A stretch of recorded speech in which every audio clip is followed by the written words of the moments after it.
So now we will discuss the second lecture of virology, that is mainly about the DNA virus and those DNA virus जो कि enveloped हैं. So once again the same unenveloped virus जिसमें हमारे साथ adeno virus, पारो virus जो कि smallest था, single standard था, पेपिलोमा वायरस और पोलियोमा वायरस. और अगर हम जल्दी जल्दी से रिवाइज करें तो acute haemorrhagic cystitis, pink eyes in the swimmer and pharyngitis. ठीक है. पारो वायरस जो हमारे साथ करता था स्लेव चीक, दूसरा काज करता था हाइड्रोप्स विटालिस एंड एबॉर्शन, और तीसरा arthralgia, rheumatoid arthritis like fracture in the and aplastic crisis in hemolytic anemia patient. Human papilloma virus जो कि mainly warts करता था, common warts, plantar warts and genital warts और cervical intraepithelial neoplasia. और पोलियोमा virus जो कि हमारे साथ बेड किडनीज और junky cerebrum. Now let's come to the enveloped virus. तो निमोनिक इसका हमारे साथ है कि हर, हैप्पी, पॉक्स. ठीक है. तो हर से मतलब हमारे साथ हो गया हर्पीज वायरस जो कि बहुत लॉन्ग लिस्ट ऑफ वायरसेस हैं. उसके बाद है हिप एडेना वायरस जो कि हमारे साथ hepatitis B, once again the most common virus. और थर्ड हमारे साथ है पॉक्स वायरस. और ये याद रखें कि ये पॉक्स वायरस जितने भी है like small pox, cow pox, monkey pox, लेकिन चिकन पॉक्स इनमें इंक्लूडेड नहीं है. वो हम अभी जाकर पढ़ेंगे कि that is a herpes virus. So a big family of virus, that is herpes virus family. Once again, let's come to our old discussion. DNA है, डबल स्टैंडर्ड है, enveloped है, and we already know कि इसका enveloped nuclear membrane से derived होता है. इनका nuclear inclusion bodies होंगे. तो अगर आगे जाके हम कहीं पे भी ये डिस्कस कर ले कि इंट्रा न्यूक्लियर इंक्लूजन बॉडीज हो, not a big deal because DNA है, एनवेलप्ड वायरस है, herpes है, तो इंट्रा न्यूक्लियर इंक्लूजन बॉडीज होंगी ये. ठीक है. और आइकोसाहेड्रल है, हमें ऑलरेडी पता है. सो इसके 8 इंपॉर्टेंट वायरस है इस फैमिली के. पहले हमारे साथ है herpes simplex type 1 and 2. Initially it was thought that इबो द वेस्ट जो जितने इन्फेक्शन होंगे वो herpes simplex वायरस 1 करेगा और बिलो द वेस्ट जो है वो herpes simplex वायरस 2 करेगा. दो के this rule is not strictly followed these days, but for academic purposes you still have to remember that above the waist uh, type 1 and below the waist type 2. ठीक है. तो इसका मतलब ये है कि अगर herpes labialis इन्फेक्शन है तो वो टाइप 1 करेगा और herpes genitalis है तो वो टाइप 2 करेगा. अगर एक बंदे को जिंजिवा स्टोमेटाइटिस है, ठीक है, तो वो टाइप 1 करेगा. और neonatal herpes है तो definitely neonate going through the birth canal will be affected by the herpes virus residing over there. तो ये एक दूसरे important component इसका ये याद रख के कि इसके सारे वायरस जो हैं वो एक latent infection काज करेंगे. They will go into a period of latency in different parts of the body. तो अभी जाके हम डिस्कस करेंगे. ये ऊपर वाला जो लाइन है, these are specifically the infections of human herpes type herpes simplex type 1. तो 1 के इन्फेक्शन जिन देखो स्टोमेटाइटिस नाम से पता चलता है कि it will effect oral mucosa in the form of blister like lesions. ठीक है. और दूसरा है केरेटो कंजंक्टिवाइटिस. तो specifically ophthalmic branch of trigeminal nerve जो एरिया सप्लाई करती है उसमें ये काजेज द डिजीज. ठीक है. और केरेटो कंजंक्टिवाइटिस ऐसे होता है कि अगर आपके आई को ये इन्फेक्शन बार बार होता है and not treated properly so that can result in blindness. And the third one is encephalitis. तो इसके इंसेफेलाइटिस में आप लोगों ने टेम्पोरल लोब याद रखना है. ठीक है. तो it mainly effects temporal lobe. अच्छा, इसके अलावा भी कुछ और इन्फेक्शन है इसके, जैसे herpes labialis, herpetic white flow, लेकिन ये 3 आपको मिस नहीं होने चाहिए. ठीक है. Now let's come to human herpes virus 2. तो उसमें जेनिटल इन्फेक्शन जिसमें जिसको हम herpes genitalis भी कहते हैं एंड देयर आर पेनफुल विजिकल्स. और जब भी आपको विजिकल्स नजर आ जाए तो हमने कहा था कि आपने ह्यूमन herpes वायरस को कंसिडर करना है. And the other one is neonatal herpes that affects the neonates. The other one is varicella zoster. अच्छा, इसकी लेटेंसी के बारे में याद रखें कि ये मेनली अगर टाइप 1 है तो क्रेनियल नर्व 5 या ट्राइजेमिनल के गैंग्लियन में ये लेटेंसी करेगा. और अगर टाइप 2 है तो ये सैक्रल गैंग्लियन में लेटेंसी करेगा.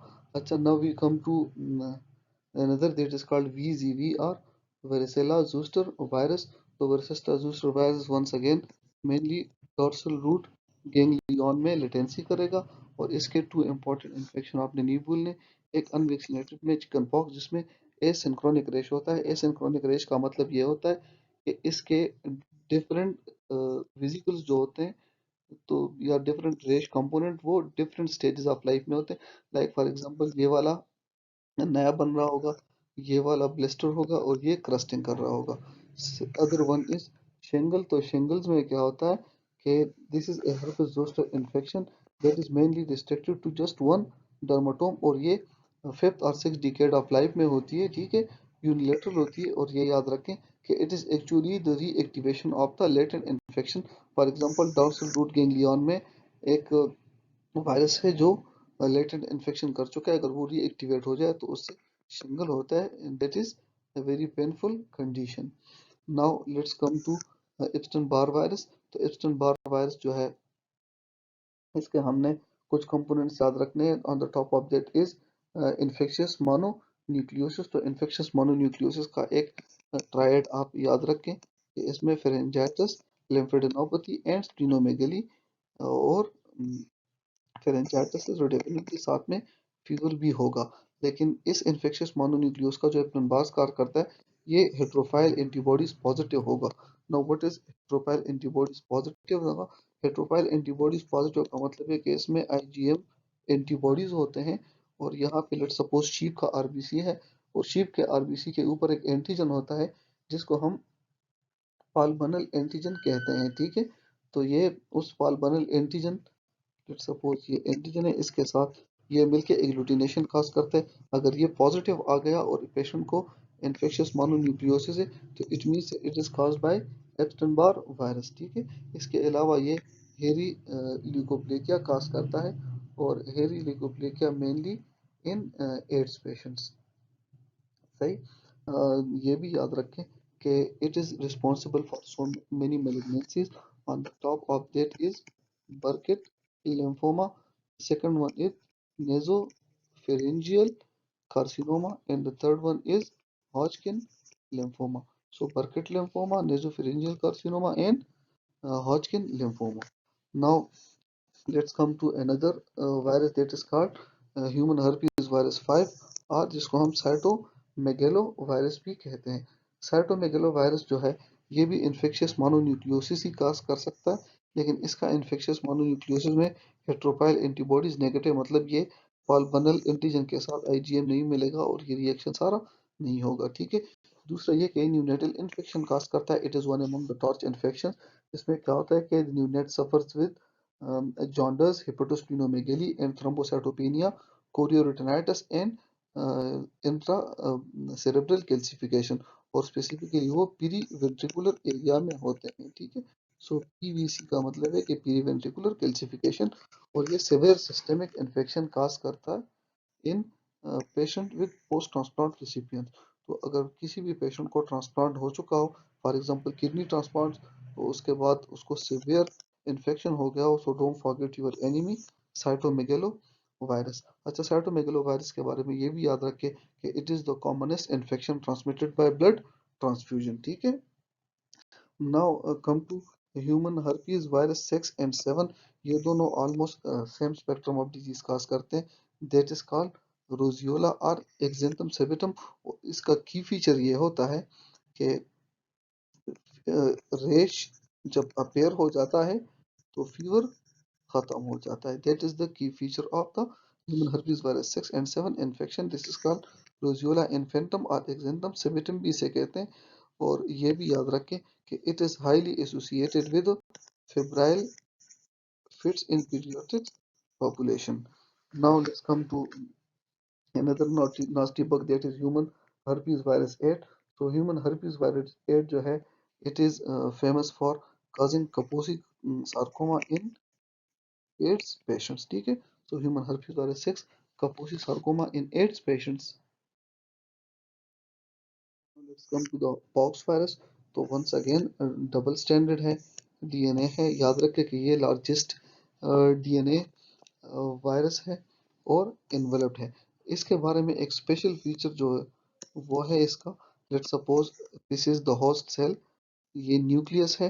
तो ये पॉक्स वायरस जो है ये साइटोप्लाज्म में रहेगा, न्यूक्लियस में नहीं, क्योंकि ये बहुत बड़ा वायरस है और न्यूक्लियस इसको अकोमोडेट नहीं कर पाएगा।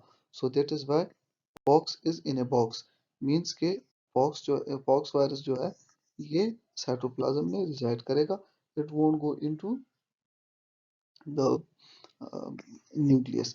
दूसरा ये है कि इसमें डीएनए डिपेंडेंट आरएनए पॉलीमरेज होता है। इसका मतलब ये है कि इसका जो आरएनए पॉलीमरेज है ये यहाँ इसकी डीएनए पे डिपेंडेंट है, मतलब इसका डीएनए आरएनए पॉलीमरेज इंट्रासाइटोप्लाज्म में प्रोड्यूस करेगा और वो आरएनए हमारे साथ एमआरएनए क्रिएट करेगा। एमआरएनए जो है डिजायर्ड प्रोटीन बनाएगा, and these desired protein are nothing but the components of this infectious particle, for example the monomers of capsid।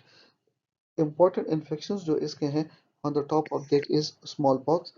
smallpox को ज़्यादा डिटेल में डिस्कस इसलिए नहीं करते क्योंकि ये इरेडिकेट हो चुका है इन 1977, ठीक है। और इसके बारे में कुछ इम्पोर्टेंट बात याद रखें, एक तो ये है कि इसको हम कहते हैं सिंक्रोनस रेश, और वर्सेला वायरस में एसिंक्रोनिक रेश था। सिंक्रोनिक रेश का मतलब ये कि इसके जितने भी विजिकल्स होंगे या रेशेस होंगे वो सारे एक स्टेज ऑफ लाइफ में होंगे। दूसरा है कॉपॉक्स जिसको मिल्क में ब्लिस्टर्स भी कहते हैं, and the other one is molluscum contagiosum, ठीक है, जो फ्लिशी टाइप के लीजन्स होते हैं on the body with implicated features। So poxvirus, smallpox, cowpox, and molluscum contagiosum, and the disease that is successfully eradicated start with flu-like symptom or progressing into synchronous rash and so on। अच्छा, फिर है हेपेटिना virus. तो हेपेटिना virus हमारे साथ hepatitis B virus है, वही double standard DNA है लेकिन ये सर्कुलर है, इन्वॉल्व भी है, ठीक है। बहुत acute and chronic hepatitis cause करता है। It is not a retrovirus, retrovirus आगे जाके हम पढ़ेंगे, but it has an enzyme that is called reverse transcriptase. So with this we come to the end of this lecture। Thank you so much।